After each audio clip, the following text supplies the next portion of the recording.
Selamat datang di channel Anita Rahmanchan. Dukung channelku ya dengan cara subscribe, like, comment, and share sebanyak-banyaknya ya. Satu lagi, bunyikan loncengnya agar kalian dapat update terbaru dari novelku. Terima kasih. Episode 16. Sesampainya di istana, Abian dihampiri Oma dan Tanisa. "Abian, uangnya sudah aku berikan ke Ibu Iin," ujar Tanisa yang mengikuti langkah adiknya. "Hari ini kami sudah mengurus segala dokumen persiapan pernikahan," timpal Oma yang juga mengikuti langkah Abian. Tidak ada jawaban dari Abian. Dia hanya menggerakkan tangannya ke Oma dan Tanisa. Keduanya seketika berhenti. "Oma, apa yang terjadi?" tanya Tanisa.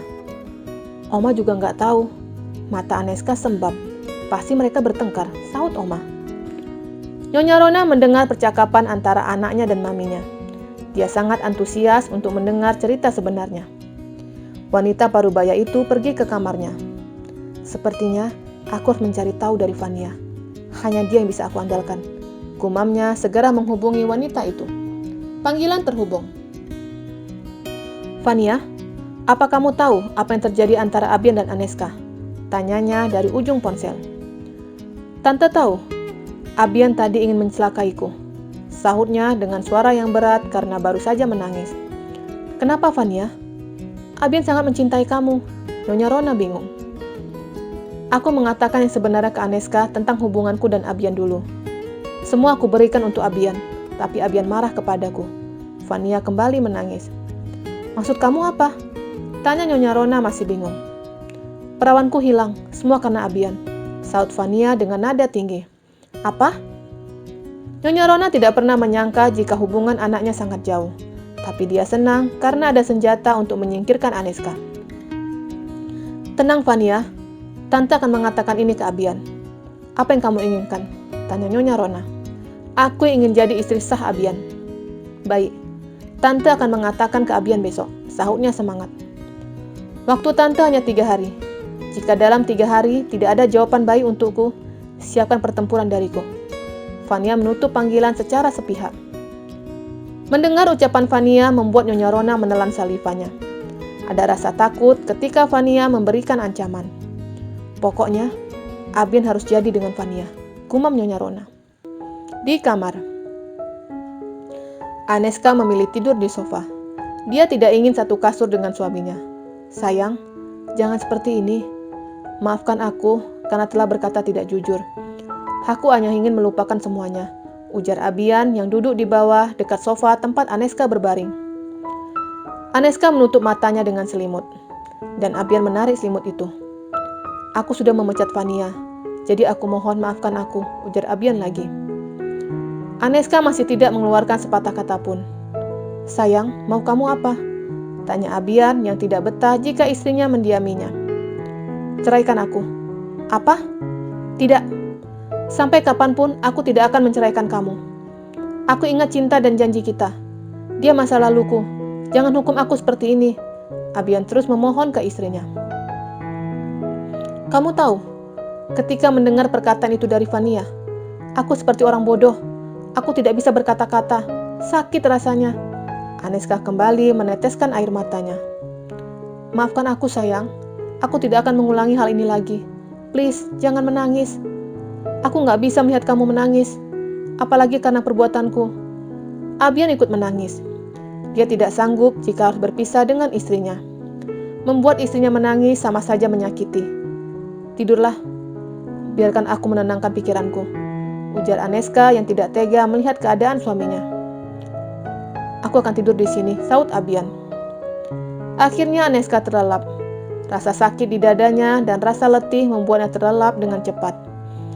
Abian tidak memindahkan tubuh istrinya. Dia tidak ingin membuat istrinya kembali marah jika memindahkan tubuh Aneska ke kasur. Dia tidur di bawah sofa dengan memandang wajah istrinya sampai terlelap. Pagi harinya, Aneska membuka matanya dan melihat suaminya masih terlelap dengan cara duduk di bawah sofa. Dia merasa kasihan dengan suaminya. Aneska memandangi wajah suaminya. Jenggot dan kumis tipis sebagai daya tarik suaminya. Dasar singa. Aneska menarik hidung suaminya. Spontan Abian kaget. Apa kamu baru menyentuhku? Tanya Abian penasaran. Menurutmu, siapa yang menyentuh selain aku? Tanya Aneska balik. Apa itu artinya kamu memaafkan aku? Tanya Abian lagi.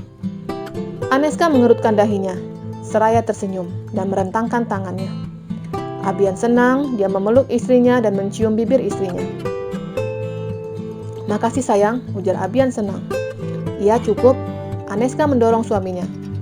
Sebagai penebus kesalahan yang aku perbuat, aku akan memberikan kepuasan untuk kamu, ujar suaminya melucuti pakaian istrinya. Terjadilah pergumulan pagi untuk pasangan itu. Di ruang makan, Nyonya Rona dan yang lainnya sedang menikmati sarapannya. Mereka makan lebih dulu dari Abian. Karena waktu yang telah lewat, akhirnya mereka makan lebih dulu. Selama makan, Nyonya Rona terlihat tidak tenang. Kamu kenapa? Tanya Oma. Nggak apa-apa, sahutnya, terus memperhatikan pintu masuk ke ruang makan. Setelah selesai makan, Nyonya Rona masih menunggu anaknya di ruang makan. Sedangkan Tanisa dan yang lainnya sudah meninggalkan ruangan itu. Tidak berapa lama, Aneska dan Abian tiba di ruang makan. Nyonya Rona bingung, karena anaknya dan menantunya seperti tidak mengalami kejadian. Pagi Abian, sapa maminya.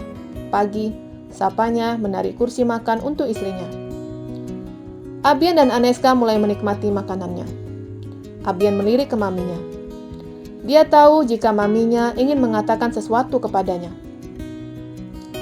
Katakan sekarang, karena aku tidak ada waktu, ujar Abian ke maminya. Tapi kamu lagi makan, sahut maminya. Abian menatap maminya sekilas dan kembali menikmati makanannya. Itu tanda ke maminya untuk segera mengatakan yang ingin dibicarakan. Baik Abian. Mami dengar tadi malam kamu ke apartemen Fania, ujar maminya pelan. Mendengar perkataan itu, Abian langsung melemparkan gelasnya ke lantai. Nyonya Rona ketakutan. Jangan paksa aku untuk menikahi wanita itu. Aku dan dia sudah tidak ada apa-apa.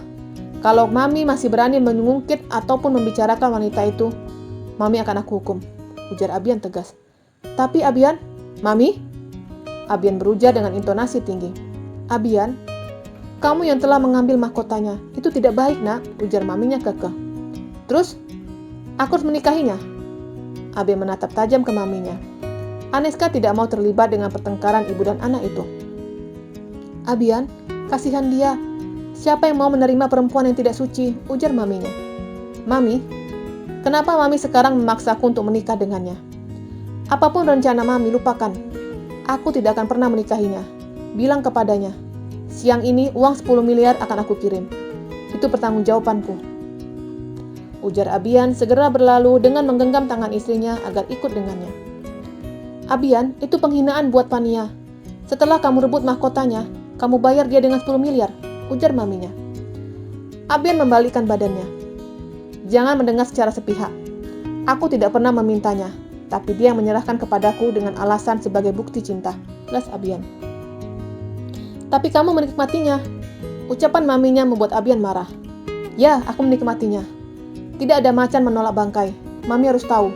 Aku menyesal pernah memenuhi hasratnya, ujar Abian dan segera berlalu meninggalkan maminya. Nyonya Rona mendengus kesal. Oma mendatangi anaknya. Mami? Nyonya Rona bingung. Wanita sepuh itu menggelengkan kepalanya. Sampai kapan kamu berhenti mengganggu kehidupan Abian dan Aneska? Rona, lupakan semua rencana kamu. Abian sangat mencintai Aneska. Sampai kapanpun rencana kamu tidak akan pernah berhasil, ujar Oma. Nyonya Rona menghentakkan kakinya. Dia kembali ke kamarnya menghubungi Fania. Fania, Tante tidak berhasil, ujarnya. Waktu Tante masih ada 2 hari untuk merayu Abian, sahut Fania. Tante kurang yakin Fania, sahutnya lagi dari ujung ponselnya. Sepertinya Tante menyerah. Baiklah, aku tanya sama Tante. Tante mau pilih cara A apa cara B? Tanya Fania.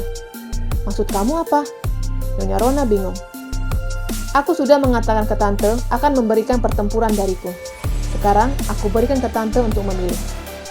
Fania berkata dengan cukup tenang, tapi perkataannya mengandung sejuta misteri.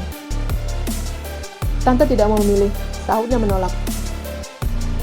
Apa Tante takut? Tanyanya lagi.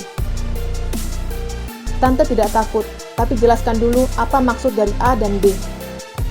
Aku tidak akan menjelaskan sebelum Tante memilih. Tapi karena Tante tidak mau memilih, bagaimana kalau aku pilih B? Nyonya Rona semakin bergidik. Vania seperti bukan Vania yang dulu dia kenal. Apa itu? Aku tidak akan menjelaskan apa itu B. Tapi aku akan menceritakan rencana yang tidak aku pilih, yaitu A. Aku masih berbaik hati dengan keluarga Basam. Sebenarnya, aku ingin menyantet semua keluarga Basam. Tapi karena yang menyakiti hatiku di sini Abian dan Aneska, maka aku pilih rencana B. Semoga Tante suka dengan pilihanku. Jelas Vania tertawa senang. Apa? Jangan Vania, kalau kamu menyantet, santet aja Aneska. Tapi jangan Abian. Dia anak Tante. Nyonya Rona memohon. Maaf Tante, Abian telah mencampakkanku. Jadi keduanya akan mendapatkan hukuman dariku. Oh iya Tante, mau anak Tante sakit atau mau meninggal secara tiba-tiba? Tidak Vania, jangan. Nyonya Rona ketakutan. Akan aku pikirkan cara yang paling bagus untuk Abian. Panggilan tertutup. Oh tidak, Abian anakku. Nyonya Rona segera menyusul anaknya ke kantor. Di kantor, Aneska lega karena Vania tidak ada di perusahaan itu lagi. Tapi Zidan yang bingung karena sekretarisnya hilang tanpa memberi kabar. Tuan, apa yang terjadi dengan Vania? Tanya Zidan ketika sedang berada di ruangan CEO. Aku sudah memecatnya, saut Abian santai. Tapi kenapa Tuan? Abian menatap tajam ke Zidan. Aku tidak akan menjelaskan semuanya. Yang perlu kamu lakukan, tanyakan nomor rekening Vania. Aku akan memberikan bonus untuknya, saut Abian. Bonus? Zidan masih saja belum mengerti. Kamu sudah tahu siapa Vania, jadi tidak perlu aku jelaskan, ujar Abian lagi. Lalu, siapa penggantinya? Jujur, saya sangat membutuhkan seorang sekretaris. Untuk sementara, dia bisa menjadi sekretaris kamu. Sampai dapat sekretaris baru, ujar Abian. Baik, Tuan. Zidan keluar dari ruangan bosnya, dan dia mengatakan kepada Tia tentang rencana pemindahan gadis itu sementara ke departemennya. Gadis itu sangat antusias, karena ada Langit di departemen itu, yang akan membuatnya tambah semangat untuk bekerja. Zidan berpapasan dengan Nyonya Rona. Zidan, perhatikan makan Abian, jangan sampai dia memakan makanan sembarangan, ujar Nyonya Rona. Zidan mengerutkan dahinya. Menurutnya, wanita parubaya itu sedang kesambet karena berbicara dengan orang yang salah. Bersambung.